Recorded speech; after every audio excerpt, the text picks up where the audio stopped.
تصمیم گرفتن برای ترک شغل و تغییر محیط کار رو میتونیم یکی از مهمترین بخشای مسیر شغلی افراد بدونیم.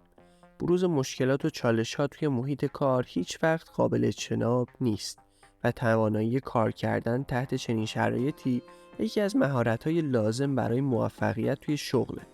اما رسیدن به خودآگاهی و درک نارضایتی از شغل توسط خود فرد و تصمیم گیری برای تغییر محیط کار از همه چیز با ارزش تره. توی این ویدیو به مهمترین نشونه های تغییر شغل میپردازیم. 1. مهارتاتون بلا استفاده موندن. یکی از نشونه‌های مهم تغییر شغل اینه که اون شغل دیگه براتون چالش جدیدی به همراه نداره، به خصوص اگر درخواست شما برای استفاده از مهارت‌های دیگه‌تون توسط مدیرا و سرپرستا نادیده گرفته میشه. 2. فرصتی برای رشد توی محیط کار وجود نداره. یکی دیگه از نشونه‌های تغییر شغل اینه که نمیتونید فرصت رشدی رو برای خودتون توی اون سازمان ببینید. وقتی درباره فرصت رشد حرف میزنیم، منظورمون صرفاً ارتقای شغلی نیست. رشد در مسیر شغلی میتونه از راه‌های مختلفی اتفاق بیفته. 3. شغلتون در راستای علاقتون نیست. بهترین حالت کار کردن وقتی اتفاق میفته که اصلا متوجه کار کردن نشین. این اتفاق تنها زمانی میفته که شما نسبت به شغلتون اشتیاق داشته باشید. اشتیاق نسبت به کاری که انجام میدید میتونه باعث ایجاد حس رضایت فوق‌العاده توی شما بشه.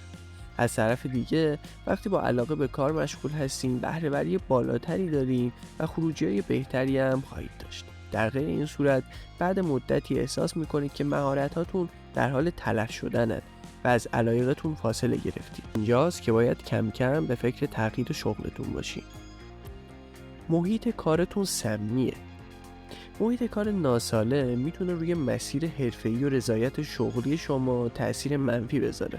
از جمله محیط‌های کاری ناسالم میتونیم به سازمان‌هایی اشاره کنیم که توی اونها شیوه‌های مدیریتی تنبیهی و کنترلی اجرا میشن.